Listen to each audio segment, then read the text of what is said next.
What's up guys, Spin Firearms here, and today we're going to be talking about this used handgun that you see in front of me, and you're probably going to ask why another Glock 26. And we're going to get into it. We're going to discuss a bunch of things in this video. We're going to talk a little bit about used firearms, what to look for, what you should stay away from, and why buy used firearms, right?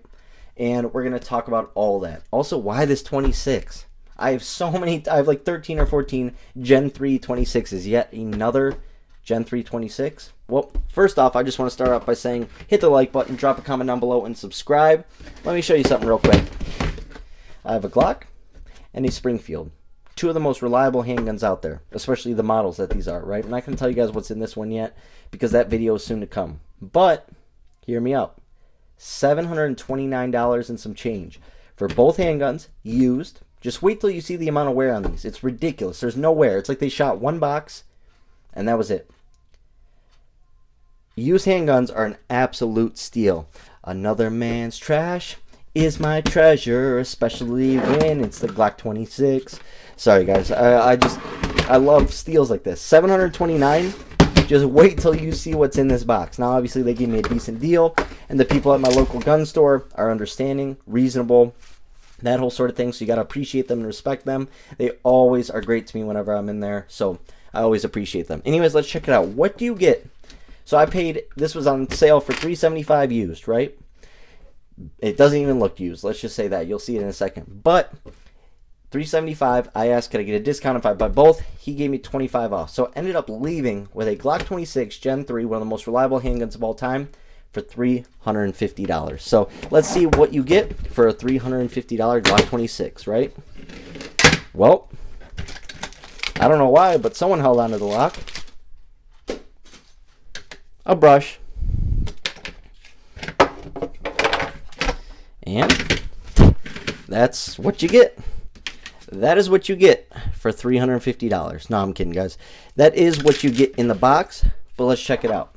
Glock 26 obviously cleared and safety checked. Let's look at overall wear, right? Look at this. This handgun right here was not holstered. Tell me someone practiced drawing with this. Tell me someone practiced dry fire practice every day. Practice their draws from the holster. Tell me that they shot this a lot, right? I don't even shoot my 357 SIG as much as I should because ammo is really expensive. But look at that. There is no, I mean, my barrel at least has wear on it. There is no wear on this Glock 26 barrel. It literally looks like someone stayed at home all day and just did this. Never even shot the thing. The front of it, flawless. Look at the end of that barrel. No marring, no marks. Look at the frame. Not a single dent, not a single scratch. I mean, the thing looks absolutely unreal. Look at this. Nothing. I mean, yeah, it's got regular sights. Not a big deal. I have a million pairs of Glock sights on the way to me right now, which you guys will see. I have some fiber optics that are really nice and stuff like that, but man, is this thing nice. The one thing I did notice is that this mag release has those two little holes in it. I don't think I've ever seen that before, and I have a lot of Gen 3s. Maybe I gotta look at them again, or maybe it's a specific kind of... It actually looks weird now that now that I'm looking at it, but it is what it is. And I think this ended up being a law enforcement trade-in. I could be wrong, but it was with a bunch of other Glocks that were all law enforcement trade-ins, right? Now, like I said, it is cleared. Safety check. It's a Glock. It's a Glock. Now, it came with two mags, because that's what the Gen 3s come with, right? Now, what's also making me think it's possibly a law enforcement trade-in is these are usually the extensions that they use with their Glock 26s. They use the Pierce extensions, and they don't add any capacity. It's literally just for their backup firearm, so they have a better purchase on this handgun. I've seen a bunch of law enforcement officers that carry 26s, and I've also met, just recently, I met a detective in a local city of mine, and he carries a 26, and I asked why, and he said because he's a certain rank as a detective, he's allowed to carry a 26 to be more comfortable and stuff like that. What do you call it? While doing his job, right?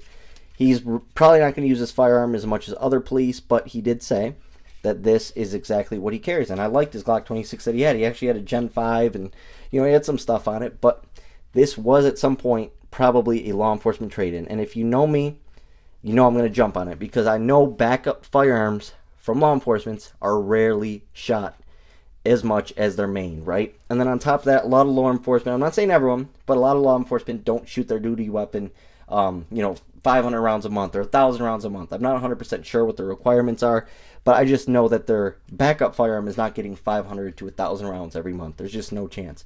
So this handgun is a steal. But like I said, pierce extension, it feels good in the hand, but I do prefer the one that adds a little bit of capacity. This one does not. Do I mind it? No, I have a million Glock 26 mags. I literally probably have 150 Glock 26 mags. So we'll just swap that out, and it is what it is. Now, when you're looking for a used handgun, what to look for, right? Well, number one I always look for is wear. Wear on the barrel, wear on the slide, right? If there's a lot of wear on it, then the price has to be right, right? And on top of that, I look at parts availability online. I'll go in the room, in the members lounge or whatever at my local range, and I'll look up, does this Ruger SR9C have available parts online that I can buy? What can I get for this handgun just in case this goes down? Or this isn't looking the greatest, has a little rust on it. Can I replace this? And is it going to be extremely expensive, right? The price definitely has to be right. But also the wear. I have no problem if there's a ton of wear on the slide and the finish and stuff like that, but the rest of the internals look good. That's normally just from someone unholstering their weapon and putting it back over and over and over again, right? But there's a bunch of stuff to look at. If they're Glock OEM sights, are they damaged? Are they dented? Did this person drop the handgun a lot? Now, obviously, firearms can be dropped just fine, but I think it says a little bit to how this person handled that firearm, how they cared for it, how they took care of it, right? I was at a Bass Pro Shop, I believe, and there was a Ruger SR9C, and I already have one. But I was looking at it. It was a decent price. It was a stainless steel. I'm like, I love this. For this price, it's decent. Then I'm like, can I look at the inside? He goes, yeah, be my guest. I took it down, removed the striker, and in that striker channel, it was a disaster. It was rust. It was gunk. It was just terrible. Now, the firearm did cycle, but just something was off. And when I opened it, like I said, whoever sold it to them did not take care of that handgun. And Bass Pro Shop did not do a good job inspecting it and cleaning it before putting it back on the shelves. They probably just did an exterior finish and wipe and clean and put it on the shelves. They didn't take the striker out, nothing. So that's exactly what happened with that. But also, used handguns. These handguns are meant to last. Now, buying a Taurus used isn't worth it. Buying a Sky. First of all, you should never buy a Sky, but it's not worth it. A High Point would be worth it because you're just going to mess around, throw it at stuff. You're not even going to really shoot it. You're just going to mess around with it as a joke. But stuff like Glocks, CZs, Smith & Wessons, Springfield Armories, your average run-of-the-mill pistol that's between $350 to $800, right? Those are going to run for thousands and thousands and tens of thousands of rounds. Now, you may have to replace a slide stop every now and then, or you might have to replace a barrel once you're at a high round count, stuff like that. But the handgun will function and will last a long time with preventative maintenance and just maintaining it as a whole. So that is something else I look for. But I also like knowing the backstory. Was it a law enforcement trade-in? Where did it come from? Does it come with a case? Does it come with a box? A lot of times they'll sell you a firearm that doesn't even have a box, and you're like, okay, you're just gonna throw it in a bag and I'm out the door on my way, or what? But I think that says a lot. Now, I don't necessarily save all my boxes, even though I do. It's not like I make an effort. I just put them in the same storage unit that I have. But usually that says I cared for it and kept the case. I cared for, for that handgun a little more. So I like to see it with a box, backup mags. I also like to see, okay, you're selling me this, but there's a holster right next to it. Does that holster come with my purchase? Because a lot of times people who sell a used handgun, they'll sell it with their holster because they're getting rid of the whole platform. They'll sell it with the holster, all the backup mags. So looking at how many mags it's going to come with, because mags will last a lifetime, holsters will last a lifetime, that whole sort of thing. What am I getting for it? And last but not least, always barter with them. Be like, especially on a 26 or an XD subcompact. If it's a firearm that's not the most popular, tell them that. Be like, the Glock 26 isn't popular. Everyone wants the 43X, the P365, the Hellcats, the Shield Plus. Can I get $30 off?